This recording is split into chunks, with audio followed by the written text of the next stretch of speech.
একজন তাবেঈ বুজুর্গ। তাবেঈ কাকে বলা হয় বাবা? যিনি সাহাবীকে দেখেছেন। সাহাবী কাকে বলা হয়? যিনি নবীকে দেখেছেন। আচ্ছা, নবীকে দেখেছেন, আবু জেহেলও তো দেখেছে। আবু জেহেল, আবু লাহাব, উতবা, শেবা, কাফিররাও তো দেখেছিল। তারাও কি সাহাবী? না বাবা, ঈমানের হালতে যারা নবীকে দেখেছে তারা হলো সাহাবী। আচ্ছা, সাহাবীকে এবার যারা ঈমানের হালতে দেখেছেন, আবু বকর সিদ্দিককে দেখেছেন, উমরে ফারুককে দেখেছেন, হযরতে হুসাইনকে দেখেছেন, হযরতে মৌলা আলীকে যারা দেখেছেন ঈমানের হালতে, তো তারা হলেন তাবেঈ। তো এই তাবেঈ বুজুর্গদের মধ্যে একজন বুজুর্গ, তার নাম হলো হযরতে আব্দুল্লাহ ইবনে মুবারক। নাম শুনে রাখো, আব্দুল্লাহ ইবনে মুবারক, বড় প্যারা নাম। তিনি बहुत बड़ा अल्लाहर वली, बहुत बड़ा आबिद, बहुत बड़ा जाहिद, बहुत बड़ा आलिम, बहुत बड़ा मुहद्दिस, बहुत बड़ा मुफ्ती निजर जमानार। अल्लाह तबारक व तआला कोनो जिनिसे कमी रेखेछिलेन ना बाबा। हजरते अब्दुल्लाह इब्ने मुबारक, আল্লাহু আকবার, একবার ফরজ হজ করে এসেছিলেন। ফরজ হজ, যে মানুষের টাকা পয়সা থাকলে একবার হজ করে আসতে হবে, ওটা করে এসেছিলেন। আবার একবার মন গেল যে আর একবার করে আসি, টাকাও আছে, যেতেও পারবো, যাওয়ার সামর্থ্যও আছে, হজ করে আসি। আল্লাহু আকবার। তিনি হজের জন্য বের হলেন। তার সঙ্গে প্রায় 10-12 জন সঙ্গী সঙ্গ ধরলো বাবা হজ করতে যাওয়ার জন্য। হযরতে আব্দুল্লাহ ইবনে মুবারকের সঙ্গে 10-12 জন, বা তিনাকে নিয়ে হয়তো 12 জন, এভাবে সঙ্গী হয়ে তারা হজ করতে গেলেন। এক জায়গাতে গিয়ে রাত্রিবেলায়, যেখানে মানে নিজের তম্বু খাটিয়েছেন, আরাম করছেন, তো দেখলেন কি যে সন্ধ্যা লাগা লাগা অবস্থায় দেখলেন একটা বোরকা পরে মেয়ে, বোরকা পরে আছে, কালো বোরকা, আর বোরকা পরে ওখানেই বাবা একটা নর্দমা টাইপের, আমরা যে নিজের ভাষায় বলি যে মানে কোনো পুষ্ক, মানে পুকুর পুষ্কর না, বা যেখানে মানে বাবা গ্রামের হয়তো আয়লা মাইলা ফেলা হয়, এরকম জায়গা। এই যে আমাদের মা বোনরা অনেকজনা গিয়ে যে বাঁধের নিচে ফেলে আসে না বাবা, নর্দমা ফেলার জন্য। তো আমাদের গ্রাম্য ভাষায় কি বলা হয় বাবা? এত স্ট্যান্ডার্ড ভাষা বলবো তো বুঝতে পারবে না হয়তো আমার মা বোনরা, বুঝলেন? নর্দমা ফেলার জন্য পুকুর পুষ্করণী, গলি কণ্ঠাতে বাবা, এরকম জায়গাতে। তো এরকম জায়গাতে একজন বোরকাধারী, বোরকা পরে একটা মেয়ে এসে কি করলেন, যে একটা মরা ছাগল ছিল বা মহিষ ছিল বা উট ছিল, যাই ছিল ওখানে ফেলা ছিল, তো ওটা জিনিসের মাংসটাকে কাটতে লাগলেন। ওই বোরকাধারী মেয়েটা কাটতে লাগলেন, মানে চামকে ছিলে দিয়ে আর ওখানে কাটতে শুরু করলেন। আল্লাহু আকবার। হযরতে আব্দুল্লাহ ইবনে মুবারক দেখলেন যে এই মেয়েটা মরা জিনিসের, মরা মুর্দা জানোয়ারের মাংস কাটছে। তো হয়তো মনে মনে একটা সন্দেহ জাগলো যে এই মেয়েটা হয়তো কোনো হোটেল খুলে রেখেছে, মরা ফুটা জিনিসকেও হয়তো লোককে খিলিয়ে দেয়, আর না হলে কি মজবুরি আছে আমি একটু দেখবো। তো হযরতে আব্দুল্লাহ ইবনে মুবারক ওই মেয়েটার কাছে গেলেন। আল্লাহু আকবার। কাছে গিয়ে বলছেন, মারে তুমি এটা কি করছো? মুর্দা একটা জানোয়ারের মাংস কাটছো, ব্যাপারটা কি? তো ওই মেয়েটা বললেন যে বাবা থাকতে দিন, আপনি আমাকে আমার কাজটা করতে দিন, এত দয়া মায়া দেখায়েন না, আমি যা করছি আমাকে করতে দিন। হযরতে আব্দুল্লাহ ইবনে মুবারক বলছেন যে বাবা বলতে তো হবে, তোমার উপরে আমার সন্দেহ হচ্ছে যে তুমি হয়তো এমন কোনো হোটেল ফোটেল খুলে রেখেছো যেখানে মুর্দা গোশত খিলাও তুমি লোককে, হয়তো আবার জানা জানি বাবা যে তুমি কে জানো কি হতো, কি মজবুরি আছে, কেন যে কাটছো, তো একটু আমাকে বলে দাও। তখন ওই মেয়েটা বলতে কি লাগলেন বাবা, যে এ আল্লাহওয়ালা বান্দা, এ আল্লাহর বান্দা, আমি হলাম একজন সৈয়দ জাদি, নবী বংশর। আর দুঃখের বিষয় যে আমাদের জন্য সদকা ফিতরা খাওয়া নাজায়েজ আছে। আল্লাহর ওলি যারা আল্লাহর নবী বংশের বাবা, যারা সৈয়দ জাদা, তারা সদকা ফিতরা জাকাত এগুলো খেতে পারবেন না। সৈয়দ জাদা কোনোদিন সদকা ফিতরা জাকাত খেতে পারবে না। আর বলছে আমরা যেহেতু সৈয়দ ঘরানার, তো মান সম্মান ইজ্জতকে দেখতে গিয়ে কারো কাছে হাতটাও পাততে পারি না, চাইতেও পারি না। কিন্তু দুঃখের বিষয় ও আল্লাহর বান্দা, যে আজ 2-3 দিন থেকে আমরা বাড়িতে অনাহারে আছি। আমার 2-3টা মেয়ে আছে, 4টা মেয়ে আছে, আর স্বামী আমার ইন্তেকাল করে গেছে। তো বাড়ি চালাবার মতো আমাদের লোক নাই, আর আমরা বড় মজবুর আছি, বড় পরেশান আছি।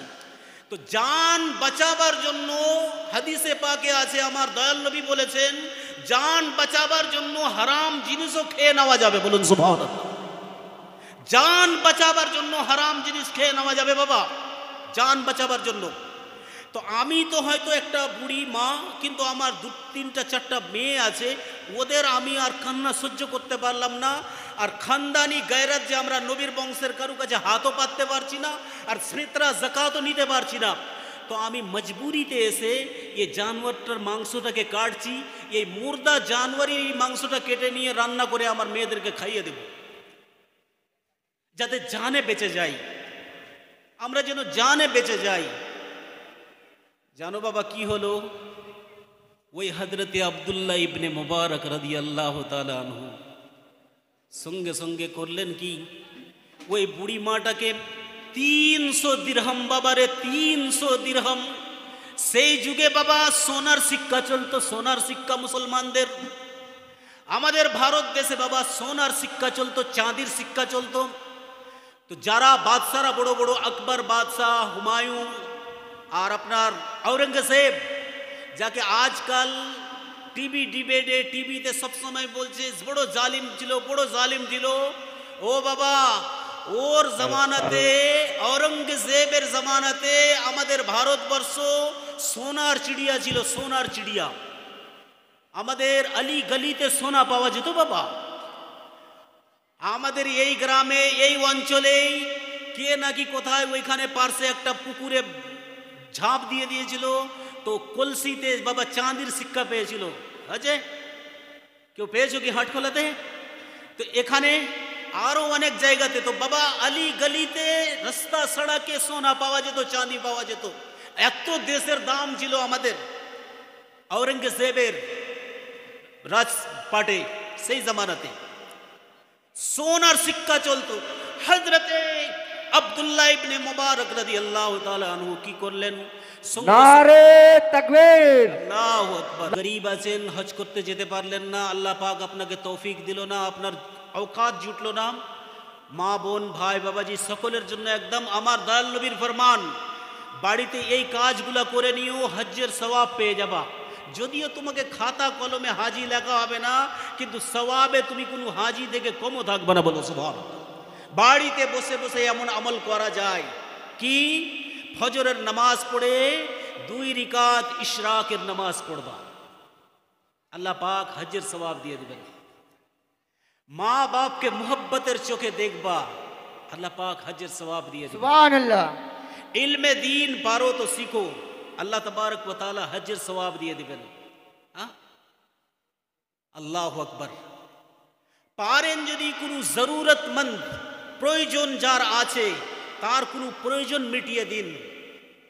কেউ আপনার কাছে এসে বলল যে ভাই আমাকে 200 টাকা ধার দিয়ে দাও, বড় পরেশান আছি, আমার বাড়িতে রান্না পাকা হয়নি, খেতে পাইনি, তার প্রয়োজন মিটিয়ে দিন। হুজুর সাল্লাল্লাহু আলাইহি সাল্লাম বলেন, কেউ যদি কোনো মুসলমানের জরুরতকে মিটিয়ে দেওয়ার জন্য আগে বাড়ে, তো আল্লাহ তাবারক ওয়া তাআলা তাকে হজ্জের সওয়াব দিয়ে দিবেন। বলুন সুবহানাল্লাহ। রোজার মাসে শেষ 10 দিন যদি পারো, মা বোনরা বাড়িতে নিজের কোনায় একটা জায়গা নির্দিষ্ট করো, ইতিকাফে বসে যাও, 2 হজ আর 2 উমরার সওয়াব পেয়ে যাবে। বলুন সুবহানাল্লাহ। সুবহানাল্লাহ। ভাই বাবাজিদেরকে আসতে হবে মসজিদে। রোজার মাসে শেষ 10 দিন যদি মসজিদে এসে শেষ 10 দিন আল্লাহ আল্লাহ করে যদি কাটাতে পারেন, আল্লাহ পাক 2 হজ এবং 2 উমরার সওয়াব দিয়ে দেবেন। আর এই যেটা ঘটনা আপনাদেরকে শোনাচ্ছিলাম, হযরতে আব্দুল্লাহ ইবনে মুবারক রাদিয়াল্লাহু তাআলা আনহু, বড়া প্যারা মুহাদ্দিস, বড়া আল্লাহ ওয়ালা, বড়া আলিম, বড়া মুফতি, বড়া ইবাদত গুজার। কিন্তু বাবা কি করলেন? হজ করতে আর গেলেন না। ওই মেয়েটাকে যে মরা জানোয়ারের মাংস কেটে নিয়ে যাচ্ছিল বাড়িতে আলে রসুল ঔলাদে রসুল সৈয়দ জাদির জন্য, ওই 300 দিরহাম, তখনকার যুগের সোনার সিক্কা 300 দিরহাম তার হাতে দিয়ে দিলেন, মা রাখো এটা তুমি, আর আমার জন্য দোয়া করিও। আমি হজে যাচ্ছিলাম, কিন্তু মা তোমার এই দুঃখ দেখে আমি যদি হজে যাই আমার দয়াল নবী মুস্তাফা রাজি হবেন না। হ্যাঁ, এই টাকাটা তুমি রাখো মা, তুমি নবীর শাহজাদি, তুমি আমার প্যারা নবীর ঘরানার, এ লাও, এই টাকাটা আমার জন্য দোয়া করিও। হজরতে আব্দুল্লাহ ইবনে মুবারক ওই 300 টাকা বাবা ওই সৈয়দ জাদিকে দিয়ে দিলেন। আল্লাহু আকবার। দিয়ে তিনি ওখান থেকে ঘুরে গেলেন, দোস্ত বন্ধুদেরকে বললেন যে বাবা তোমরা আগাও, আমি দেখছি আমার যেতে পারবো কি পারো না, মনে হয় আমার শরীর চাইছে না, আমার হয়তো মানে জান চাইছে না, এরকম বলে একটা অজুহাত কাটিয়ে দিলেন। ওর সঙ্গের সাথীরা তো চলে গেল। হজরতে আব্দুল্লাহ ইবনে মুবারক গেলেন না হজ করতে, কুফাতেই তিনি ঘোরাঘুরি করছেন। আল্লাহু আকবার, আল্লাহু আকবার। ওই গ্রামের তার লোকরা, এলাকার লোকরা যখন হজ থেকে ফিরে আসলেন, তো হজরতে আব্দুল্লাহ ইবনে মুবারকও গেলেন দেখতে। আর গেলেন যখন প্রথম হাজিটার বাড়িতে গিয়ে বলছেন আসসালামু আলাইকুম ভাই, হজ মুবারক। তো ওই লোকটা হাজিটা বলছেন আপনাকেও হজ মুবারক। আর ভাই আব্দুল্লাহ ইবনে মুবারক, এটা কি হলো যে তুমি ওখানে মিনাতে আমি তোমাকে ডাক দিচ্ছিলাম পিছন দিকে, আর তুমি আমার দিকে ঘুরেও দেখলে না? হজরতে আব্দুল্লাহ ইবনে মুবারক বলছেন কি বলো ভাই, আমি তো হজ করতে যাইনি। বলছে যাওনি কি, আবার মিথ্যাও কথা বলছো, এত বড় মৌলানা হয়ে, মৌলবি হয়ে, হাজি হয়ে আবার তুমি মিথ্যাও বলছো?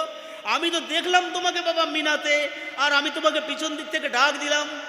আল্লাহ আকবার। হজরতে আব্দুল্লাহ ইবনে মুবারক টাল বাহান করে চলে তো আসলেন, আর অন্য একজন হাজির বাড়িতে গেলেন যারা সঙ্গে বের হয়েছিল, তো ওকে বলছেন যে বাবা হজ মুবারক। তো ও আবার ঘুরিয়ে বলছেন আপনাকেও হজ মুবারক, কিন্তু আপনাকে তো আমি কাবাতে তওয়াফ করার সময় আপনাকে ডাক দিলাম যে আমি মসলা হয়তো জানি না, আপনার সঙ্গে, আপনি এত বড় মুহাদ্দিস, আপনার সঙ্গে যদি, কিন্তু আপনি আমাকে ঘুরেও তাকালেন না। হজরতে আব্দুল্লাহ ইবনে মুবারক রাদিয়াল্লাহু তাআলা আনহু এই সমস্ত মাজরা দেখে নিয়ে বাবা বাড়িতে গেলেন। আল্লাহু আকবার। রাত্রে যখন ঘুমিয়েছেন, দয়াল নবী মুহাম্মদুর রাসূলুল্লাহ সাল্লাল্লাহু আলাইহি সাল্লাম খ্বাবে এসে বলছেন, এই আব্দুল্লাহ ইবনে মুবারক, তুমি যে আমার প্যারি বেটির যে খিদমতটা করেছিলে, তোমার বদলায় আমার আল্লাহ তোমার শক্ল সুরতে একটা ফেরেশতাকে নিয়োজিত করে দিল। বলুন সুবহানাল্লাহ। সুবহানাল্লাহ। আর নাম দিয়ে দেওয়া হলো যে এই ফেরেশতার হজ্জের পুরো আহকাম আরকান যা কিছু করবে, এর পুরো সওয়াবটা আব্দুল্লাহ ইবনে মুবারকের খাতাতে লেখা হবে। বলুন সুবহানাল্লাহ। আল্লাহু আকবার। বোঝা কি গেল বাবা, যদি গরিব গুরবার খিদমত করেন, আমার আল্লাহ যদি রাজি হয়ে যান, আপনি হজ্জের সওয়াব পেয়ে যেতে পারেন। তো যারা হজে গিয়েছেন আলহামদুলিল্লাহ, আপনি যদি যেতে পারছেন না, তো এই নেক আমলগুলো তো অন্তত করুন, যেটি যেটি নেকির কথা বললাম। আর তার মধ্যে আবার অপোজিট দিকটাও বলেছিলাম যে মা বাপের খিদমত করো তো হজের সওয়াব, আর মা বাপকে যদি নারাজ রাখবা তো কাবার চৌখটে গিয়ে হাত উঠিয়ে সারা জিন্দগি দোয়া চাইবা। হজ তো লাগবেই না, লাগবে না বাবা, দোজখে যাবা, দোজখে যাবা। তো আখিরু দাওয়ানা আলহামদুলিল্লাহি রাব্বিল আলামিন। আল্লাহ তাবারক ওয়া তাআলা আমাদেরকে শোনার থেকে বেশি আমল করার জন্য তৌফিক দান করেন। বলুন আল্লাহুম্মা আমিন। আমরা সমেত আমাদের সকলকে যেন আল্লাহ তাবারক ওয়া তাআলা এই মাহফিলে আসা, হাজিরি হওয়া সকল মুমিন মুসলমানের জন্য মাগফিরাত করে দিন। বলুন আল্লাহুম্মা আমিন।